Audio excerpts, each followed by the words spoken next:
My dear friends welcome to everyone to my channel সবাইকে আমার চ্যানেলে আমি ওয়েলকাম করছি। আশা করি সবাই খুব ভালো আছো। তো জানি না গরম কি রকম পড়েছে, বাট এদিকে তো বেশ গরম পড়েছিল পুরুলিয়াতে। তবে কালকে একটা মানে বৃষ্টি না হলেও কালকে একটা মোটামুটি ঝড় হয়েছে, তো সেই ঝড়ের পর থেকে ওয়েদার মোটামুটি ঠান্ডা।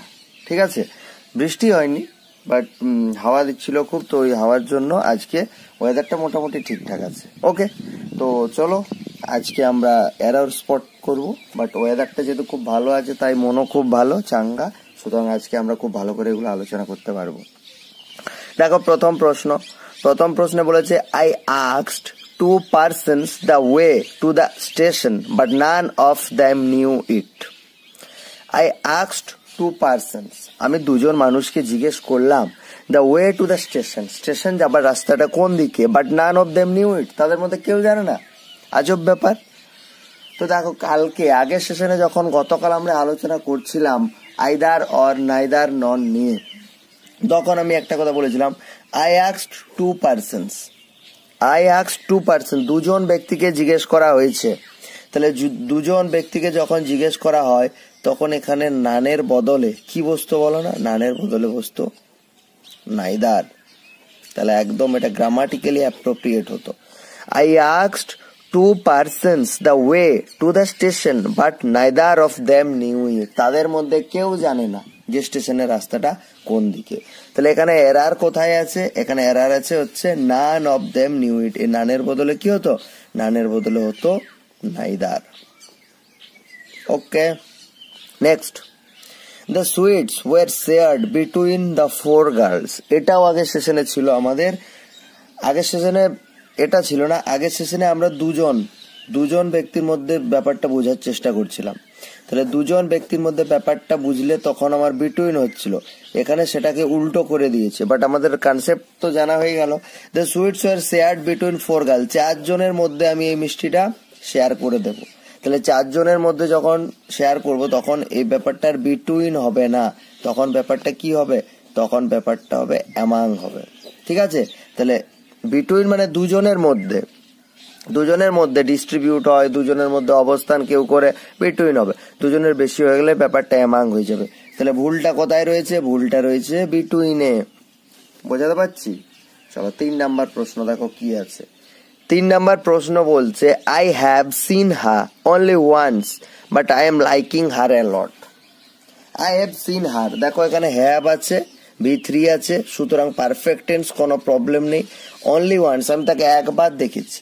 But I am liking her a lot, but আমি তাকে প্রচুর পছন্দ করে ফেলেছি। এই যে আই এম লাইকিং, এটা খুব কম, খুব রেয়ার কেসে লাইকের সাথে আইএনজি যোগ হয়। ব্যাপারটা এরম হতো আই লাইক এ লট, এটা বেটার হতো। ঠিক আছে, আই লাইক এ লট। তাহলে ভুল রয়েছে আই এম লাইকিং এ। ঠিক আছে, চেষ্টা করবে কোনো জায়গাতে যদি লাইকের সাথে আইএনজি যোগ আছে দেখবে সেখানে এরার থাকার চান্স সব থেকে বেশি, কারণ এর সাথে আইএনজি যোগ খুব রেয়ার কেসে হয়, ইনফ্যাক্ট হয় না বললেই চলে। Okay, next the two books are same except for the fact that this has an answer book in the back. দেখো এখানে বুঝতেই পারছো একটা প্রিপোজিশনাল এরার রয়েছে এখানে। দ্যাট আমি কিছু অ্যাপ্রোপ্রিয়েট প্রিপোজিশন আছে, ঠিক আছে, কিছু অ্যাপ্রোপ্রিয়েট প্রিপোজিশন আছে। দেখো একটা কথা এখানে আমি বলছি, এই যে এরার কারেকশন আছে না বা এরার ডিটেকশন আছে, ইডি বলো, এখানে 3 ধরনের। একটা হচ্ছে ভার্বাল প্রবলেম থাকে, ভার্ব রিলেটেড, একটা অ্যাডজেক্টিভ প্রবলেম থাকে, একটা অ্যাডভার্বিয়াল প্রবলেম থাকে, আর মেজর পোরশন প্রিপোজিশনাল একটা প্রবলেম থাকে। ঠিক আছে, তো কিছু অ্যাপ্রোপ্রিয়েট প্রিপোজিশন আছে যেটার পর সবসময় ওই বসে। তো আমি চেষ্টা করব মোটামুটি একটা জায়গাতে কিছুগুলো হয়ে যাওয়ার পর আমি এক একটা করে ওগুলো করানোর চেষ্টা করব। আমারও হবে, বাট সবার সাথে ডিসকাস করে আলোচনাও করা হবে। ঠিক আছে, তো এখানে এই যে আছে না the two books are the same, দুটো বই একদম একই মতো, এক্সেপ্ট কোনটা আলাদা, for the fact that this has an answer book. এই যে ইন দ্য ব্যাক আছে না, এইটা ভুল আছে, এটা সবসময় প্রিপোজিশন অ্যাট হয়, অ্যাট দ্য ব্যাক। তাহলে ভুল রইল এই ইন দ্য ব্যাক, এই ইন দ্য ব্যাকে হচ্ছে ভুল রইল। ওকে, চলো নাম্বার 5 নাম্বার 5 কি বলছে দেখো, নাম্বার 5 বলছে the minister has put a different glass on recent development in the middle east. Middle ইস্টের যে রিসেন্ট ডেভেলপমেন্ট হয়েছে সেটা নিয়ে মিনিস্টার একটা কি করলেন, একটা ডিফারেন্ট গ্লাস। এটা যারা নিউজ পেপার পড়ে থাকো তারা বুঝতে পারবে এটা গ্লাস হবে না কথাটা, ঠিক আছে, এই কথাটা গ্লাস হবে না, কথাটা হবে গ্লস, GLOSS, গ্লস। গ্লস মানে হচ্ছে সেটার ব্যাপারে কিছু স্পষ্ট করে বলা, সেটার ব্যাপারে কিছু ব্যাখ্যা করা। এই যে ডেভেলপমেন্টটা হয়েছে এই ডেভেলপমেন্টের ব্যাপারে কিছু বলা, সেটাই মন্ত্রী বললেন আর কি, ঠিক আছে। তো এটা যারা নিউজ পেপার পড়ো তারা মানে সহজেই বুঝতে পারবে এটা গ্লাস হবে না, ঠিক আছে। তাহলে দেখো কোথায় আছে গ্লাস, ডিফারেন্ট গ্লাস। চলো পরের প্রশ্নে চলো। পরের প্রশ্নে বলছে he didn't went to school as he was down with fever. আশা করছি প্রশ্নটা পড়তে পড়তে সবাই ধরে ফেলেছো ভুলটা কোথায় আছে। দেখো এখানে ডিড নট আছে, পাস্ট আছে, তাহলে ডিড নট থাকলে আর V2 কি করে বসে, ডু যদি থাকে তাহলে তো V1 বসে, ঠিক আছে, V1 বসে, S/S যোগ হয় সেটা আলাদা ব্যাপার। বাট যখন ডিড বসে তখনও তো V1ই বসে এবং তার সাথে S/S যোগ হয় না। কোনো একটা সেন্টেন্স প্রেজেন্ট নাকি পাস্ট সেটা তো এ ঠিক করবে ডিড থাকলে। যেমন ধরো আই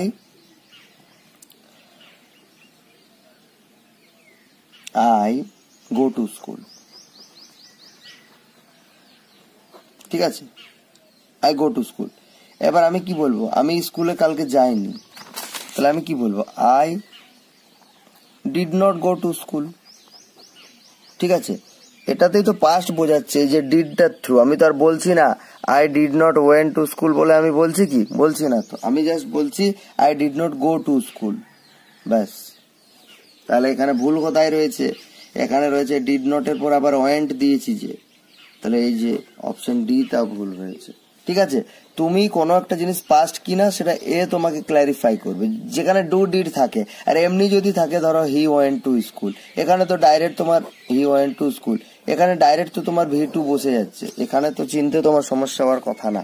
ওকে চলিয়ে next question. The benefits of rebuilding healthy fertile soil are clear. The benefits of rebuilding healthy, নতুন করে, হেলদি মানে হচ্ছে যথাযোগ্য, ফার্টাইল উর্বর মৃত্তিকা তৈরি করা, তার বেনিফিটটা ক্লিয়ার। দেখো আমাদের মধ্যে একটা ধারণা হয়ে গেছে এরর কারেকশন করা মানে সেন্টেন্সের মধ্যে এরর সবসময় থাকবেই, বাট এই সেন্টেন্সটা ভালো করে দেখো, the benefits, benefits plural form আর আছে, বাকি তার মধ্যে আর এর মধ্যে তো কিছু নেই। দ্য বেনিফিটস অফ রিবিল্ডিং, নতুন করে বিল্ড করা, healthy fertile soil are clear, তাহলে এখানে নো এরর, এটার মধ্যে কোনো এরর নেই। ওকে চলো আজকের শেষ প্রশ্ন। The participant response to A series of statements at the dance competition. The participants response to A series of statements at the dance competition. তাহলে এখানেও ভালো করে দেখো পার্টিসিপেন্টস আছে, আবার এখানেও দেখো রেসপন্স আছে, তাহলে এই আমার এরর হয়ে গেল না। তাহলে দ্য পার্টিসিপেন্ট রেসপন্স হওয়া উচিত ছিল, দ্য পার্টিসিপেন্টস রেসপন্ডেড হওয়া উচিত ছিল, কারণ দেখো রেসপন্ড করা অলরেডি হয়ে গেছে, ঠিক আছে, রেসপন্ড করা অলরেডি হয়ে গেছে, সুতরাং রেসপন্ডেড করলে ছিল ব্যাপারটা ঠিক ছিল। তাহলে এখানেই ভুল আছে, দেখো কোথায় আছে, এই যে দ্য পার্টিসিপেন্টস রেসপন্ড দুটোতেই এস দেওয়া আছে, হবে না, ঠিক আছে। যাই হোক আজকে এ পর্যন্তই ছিল, আশা করি আমি বোঝাতে পারলাম। পরের ভিডিওতে আবার দেখা হচ্ছে এরকমই নতুন নতুন কনসেপ্ট, যে জিনিসগুলো দেখো প্রত্যেকটা কোয়েশ্চেনের রেসপেক্টে যে জিনিসগুলো বলার আমি সেগুলো বলে যাব, ঠিক আছে। এখানে যেমন দেখো ডিডের ব্যাপারটা বললাম, ডিড প্লাস তোমার সবসময় V1 বসবে, ঠিক আছে, ডিড প্লাস সবসময় V1 বসবে, সিম্পল মানে এমনিতে পাস্ট ইনডিফিনিট কি subject plus V2 plus object, এটাতে কোনো প্রবলেম হওয়ার কথা না। বাট ডু দিয়ে যেগুলো থাকে তো সেক্ষেত্রে প্রবলেম আছে। যখনই তুমি ডিড করবে তখন তোমাকে খেয়াল রাখতে হবে এখানে V1 বসবে, এখানে কি বসবে, এখানে V1 বসবে। তাছাড়া আইদার অর নাইদার নরের যে ব্যাপারগুলো বললাম, অ্যামাং বিটুইনের মধ্যে বললাম, এগুলো দেখো একটা জিনিস বুঝতে পারছো, যত আমরা বেশি করে প্র্যাকটিস করব তত ব্যাপারগুলো আমাদের মধ্যে ক্লিয়ার হবে, ঠিক তো।